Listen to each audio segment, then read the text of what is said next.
Hello and welcome to the Soul Garden.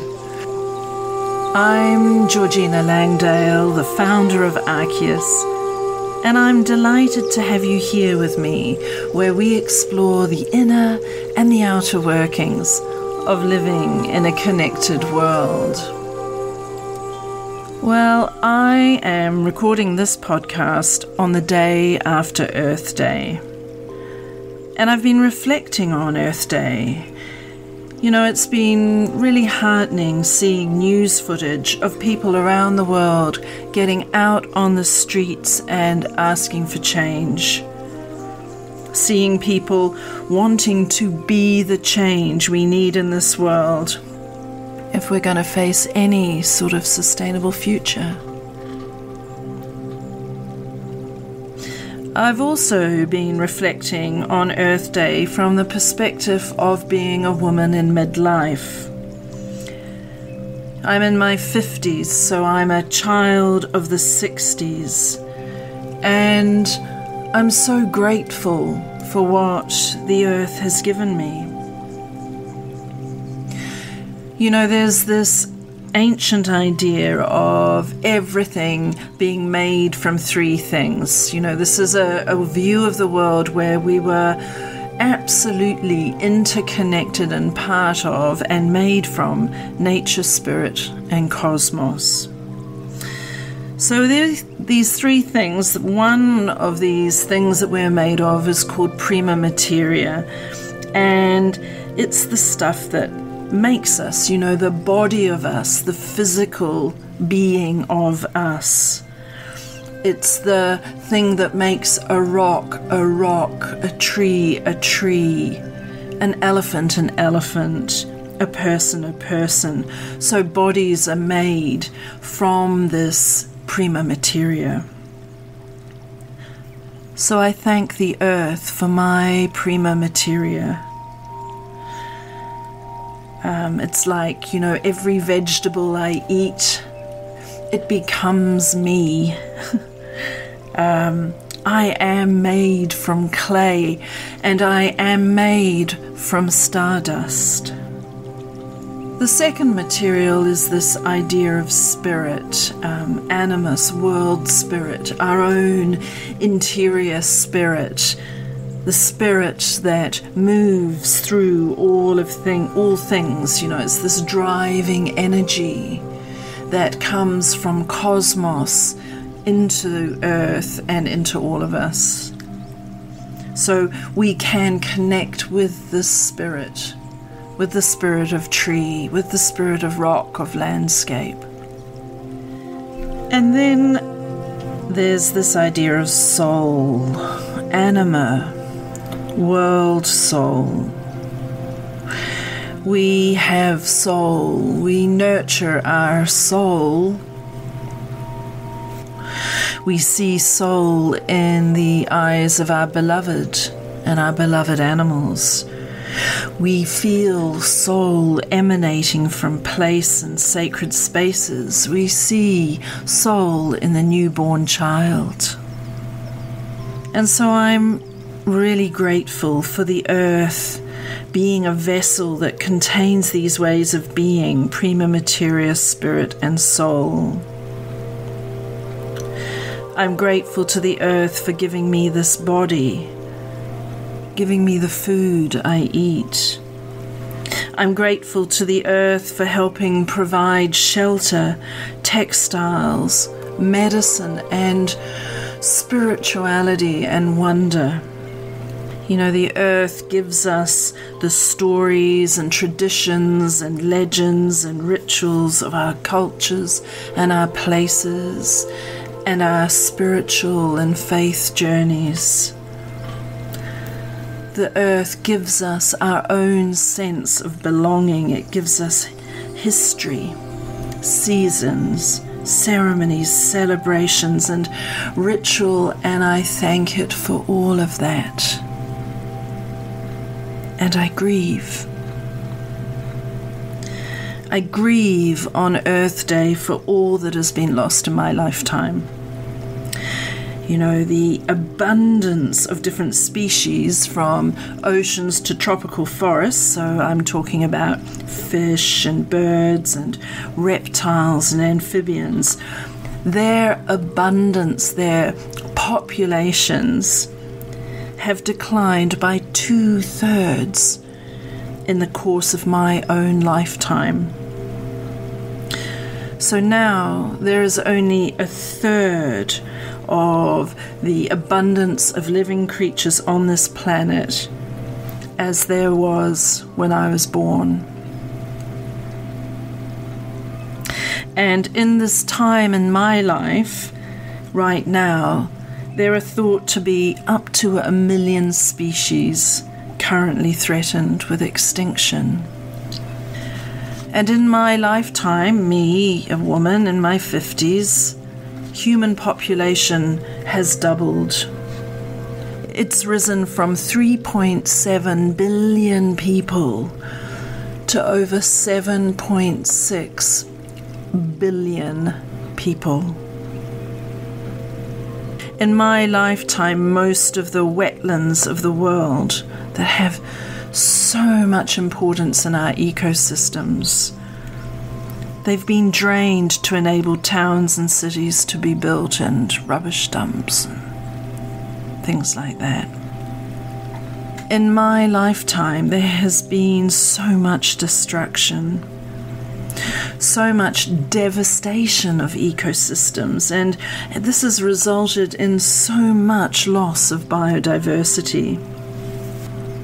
When I worked at the United Nations Environment Programme on a study called TEEB, the Economics of Ecosystems and Biodiversity, I recall a figure from those days that the rate of extinction, this is now over a decade ago that this figure was going around, but the rate of extinction was 700 times faster than what the estimated natural rate of extinction for species would be. And that this rate of 700 times faster, the rate of extinction, this rate was largely due to human impacts on this earth. It's pretty sobering. So the other part about this now is we've had Earth Day, and here in New Zealand, ANZAC Day happens in a couple of days' time. So ANZAC Day is a memorial day for New Zealand and Australian forces who lost their lives in wars, world wars, various wars, you know, so many wars. And as part of ANZAC, there are services, and we look at this idea of remembering the fallen soldiers. And we talk about those who gave their lives for others. And I'm sitting here between Earth Day and ANZAC Day, and I'm thinking about all of those species that have lost their lives, have lost their entire existence on this planet. I'm thinking of all the habitats that have been destroyed, the ecosystems ruined. I'm thinking about all this loss, all that has fallen for supposed human gain, and it makes me very sad. When I see the earth, I see a mother. When I see the earth, I see ourselves reflected. You know, the earth is ailing, and we are ailing, and it seems like the more that we're ailing, the sicker earth gets too. Everything is interconnected, so what are we going to do to get everything back in balance? You know, kicking the can down the road's not going to help us get back to a state of health and balance. And I think that in spite of everything, we all want balance. We want harmony. So in this space between Earth Day and ANZAC Day, I want to recognize and name just a few of the species who have fallen over the last century. So if we were to look at the time from the First World War to today, we're going to look at it in terms of species who have fallen, who've been lost due to our human impacts. And there's this way of kind of prayer, or it's called Lectio divina, where you read a passage and you say it slowly so the people present can focus on it, and it helps take you into a meditative, reflective and spiritual place. I'm going to work with something I found on a Greenpeace website, and it's from a couple of years ago, and it's a list of 18 animals, just 18, but 18 that have become extinct over the course of the last century. And so between World War I and today, all those ANZAC services, all these creatures lost. And they took these creatures from a report that said that overwhelmingly humans play a major role in driving the extinctions of all kinds of species. And we're doing this from hunting to colonialism, agriculture, through causing habitat loss, to more recent issues like industrial agriculture, air pollution and climate change. And so in this idea of Lectio Divina and remembering the fallen, I'm going to read these 18 names for us. Paradise Parrot, extinct 1920s. Sicilian wolf, extinct 1920s. Tasmanian tiger, extinct 1930s. Xerxes blue butterfly, extinct 1940s. Japanese sea lion, extinct 1950s. Crescent nail-tail wallaby, extinct 1950s. Booble hartebeest, extinct 1950s. St. Helena darter, extinct 1960s.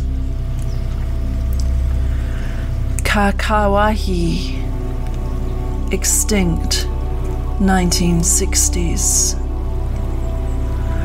Guam flying fox, extinct 1960s. Caspian tiger, extinct 1970s. Siamese flat barbelled catfish, extinct 1970s. Yunnan lake newt, extinct 1970s. Golden toad, extinct 1980s. Rotund rock snail, extinct 1990s. Pyrenean ibex, extinct 2000s. Pinta giant tortoise, extinct 2010s. West African black rhinoceros, extinct 2010s. All of these creatures and the ones not named here but have fallen because of human impact, may you all rest in peace. But let us who remain, let us be the change that we wish for in this world. What is the change that you are going to make?